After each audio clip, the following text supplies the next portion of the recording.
इस प्रेस वार्ता में मीडिया के उपस्थित आदरणीय भाई बहनों को मेरा सादर नमस्कार।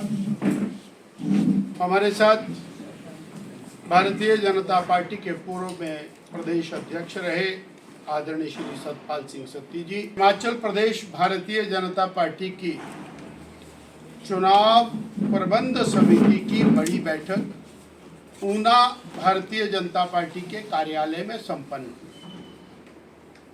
चुनाव के दृष्टिगत 4 पार्लियामेंट हैं और 4 पार्लियामेंट की 4 चुनाव प्रबंध समितियों का गठन किया है और एक केंद्रीय चुनाव प्रबंध समिति है जिसका गठन किया है। ऐसी ये 5 चुनाव समितियों की एक साथ बैठक आज ऊना में संपन्न हुई, जिसमें व्यवस्थाओं की दृष्टि से, प्रबंध की दृष्टि से चुनाव को लड़ाने के लिए जो भी हमको आवश्यकता रहती है, उसमें छपी हुई सामग्री की आवश्यकता है, वाहनों की आवश्यकता है, रैलियां हैं, कार्यक्रम है, उन सबको चॉकआउट करने की टीमें आज उनका गठन कर दिया गया है और यह संकल्प लेकर के इस बैठक की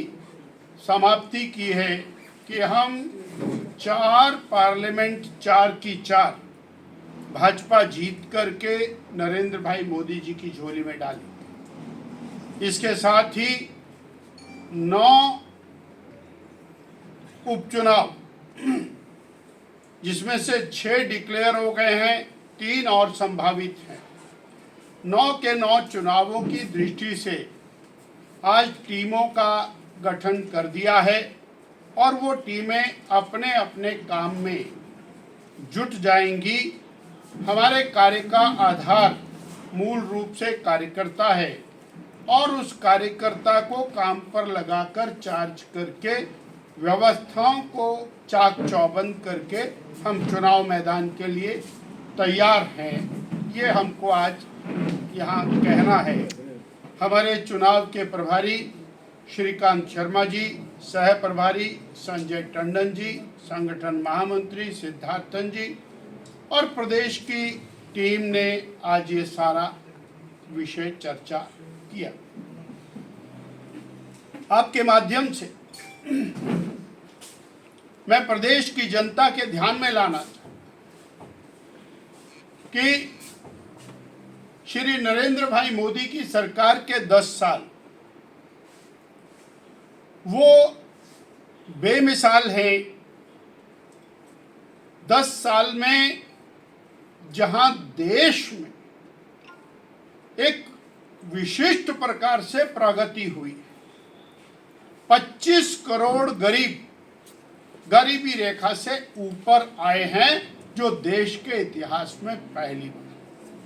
और उसका कारण गरीब कल्याण की अनेक योजनाएं, चाहे वो 80 करोड़ गरीबों को फ्री में राशन देने की बात हो, चाहे वो 50 करोड़ लोगों के स्वास्थ्य के लिए उनको और इंश्योरेंस का कार्ड आयुष्मान के रूप में उपलब्ध कराने की बात हो, चाहे वो उनके घरों में पीने का स्वच्छ पानी उपलब्ध कराने की बात हो, पक्के मकान 4 करोड़ देने की बात हो, या फिर 9.5 करोड़ किसानों को किसान सम्मान निधि देते हुए ये गरीब कल्याण का जो एक पैकेज माननीय मोदी जी ने दिया, उसके कारण गरीब गरीबी रेखा से बाहर निकला।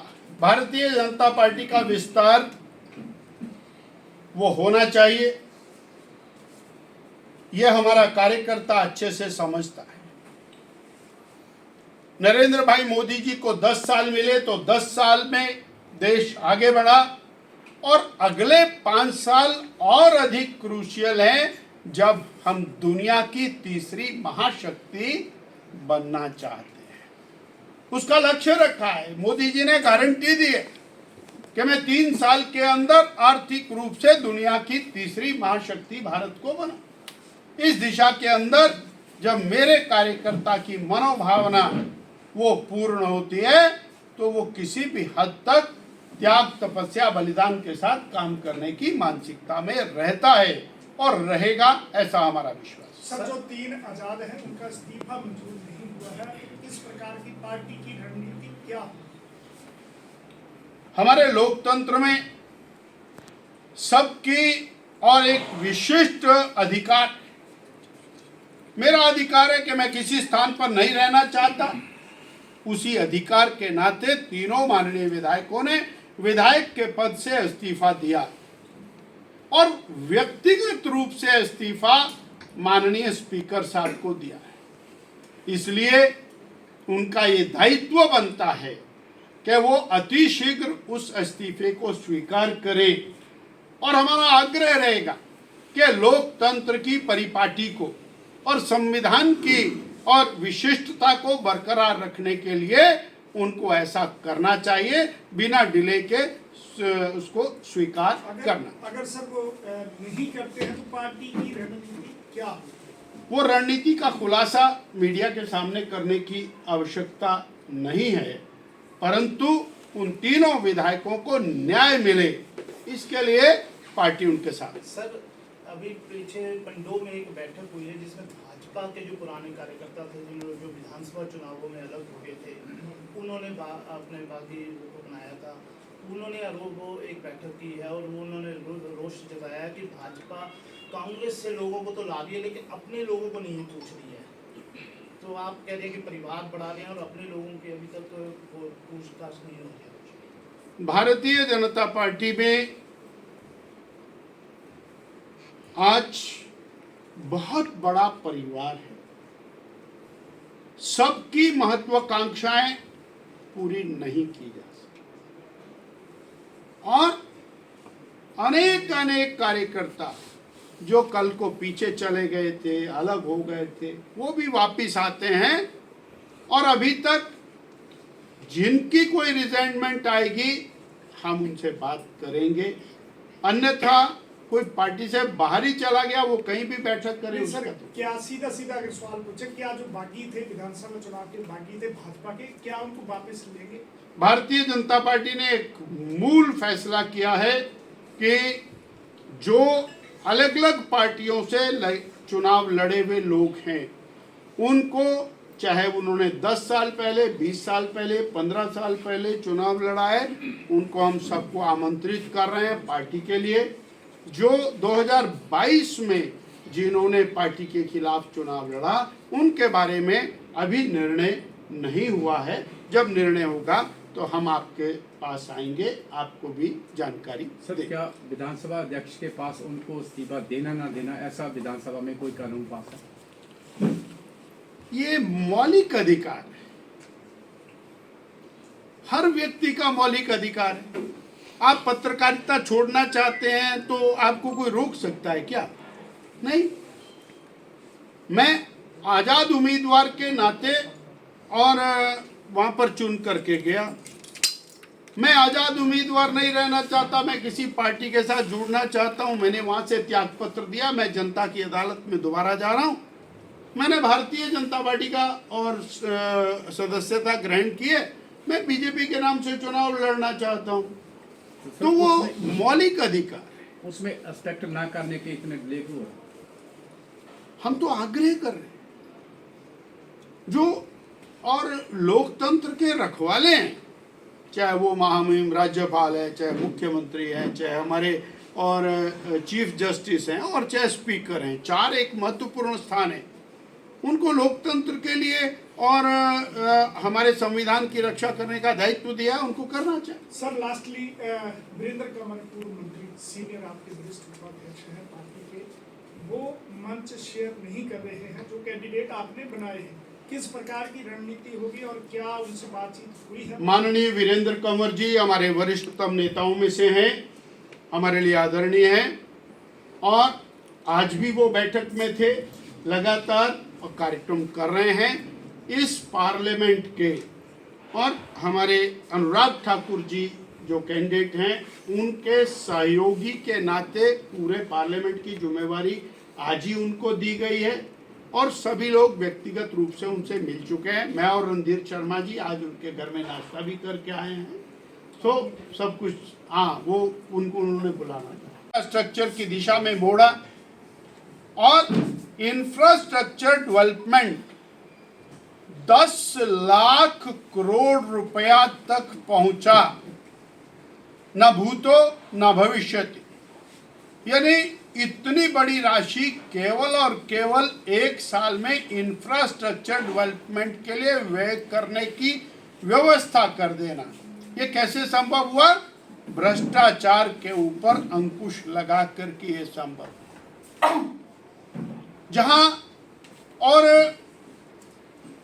बिना किसी और चेक के करोड़ों करोड़ों लाभार्थी ऐसे रहे जो डुप्लीकेट रहे, उनको कटाना, डायरेक्ट एक्सेस करके डिजिटल पेमेंट लाभार्थी के खाते में डालना ताकि बिचौलिया बीच में से निकल जाए, भ्रष्टाचार समाप्त हो जाए और जो घोटाले थे उन घोटालों को समाप्त करते हुए बड़े लेवल पर जो घोटाले थे उसके कारण आज हम आर्थिक रूप से मजबूत हुए और उस आर्थिक मजबूती के कारण देश आगे बढ़ा। इस कड़ी में हम ये जरूर कहना चाहेंगे, हिमाचल इसमें सर्वाधिक लाभ में आया है। हमने देखा 1 लाख करोड़ रुपया रोड इंफ्रास्ट्रक्चर का वो इस साल हिमाचल प्रदेश में व्यय होगा। 42,000 करोड़ रुपए के 4 लेन नेशनल हाईवेज, उनका काम हिमाचल प्रदेश में चला। हम पठानकोट से चले तो हमारा मंडी का नेशनल हाईवे, उसके ऊपर काम चला है। हम कांगड़ा से चले तो शिमला के हाईवे के ऊपर काम चला है। अगर हम और पिंजौर से चले तो नालागढ़ के लिए 4 लेन हाईवे पर काम चला है। हम कालका से चले तो शिमला और शिमला से ढली के लिए 4 लेन हाईवे पर काम चला है। अगर हम हमीरपुर में जाएं तो हम मंडी के नेशनल हाईवे के ऊपर काम चला है।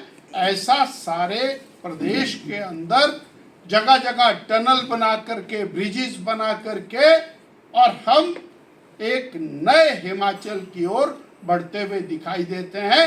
ये सब कुछ नरेंद्र भाई मोदी के कारण आज संभव होता हुआ हमें दिखाई दे रहा है। और हिमाचल की जनमानस इस नाते पूरी तरह नरेंद्र भाई मोदी जी के प्रति अपना स्नेह और आशीर्वाद व्यक्त करने के मन में दिखाई देती है। और इसलिए हम आपके माध्यम से हिमाचल की जनता से आग्रह भी करना चाहेंगे कि जो विकास निरंतर चल रहा है, चाहे वो देश का है, प्रदेश का है, गरीब का है, बहनों का है, किसानों का है, वो विकास आगे बढ़े, उसके लिए आदरणीय मोदी जी को आशीर्वाद मिले। और हमने इसीलिए चारों की चारों सीटें वो डिक्लेयर की हैं। हमारे चारों कैंडिडेट्स लोकसभा के वो मैदान में हैं और हम उस चुनाव को लड़ने की दिशा में आज पूरी तैयारी करके चुनाव मैदान में उतरे। मुझे प्रदेश की सरकार और प्रदेश कांग्रेस पार्टी की स्थिति के ऊपर भी आपके माध्यम से चर्चा करें। 43 विधायकों को लेकर 40+3 कांग्रेस की सरकार बनी और ऐसा लग रहा था जिस तरह की गारंटियां इन्होंने भरमार के तौर पर दी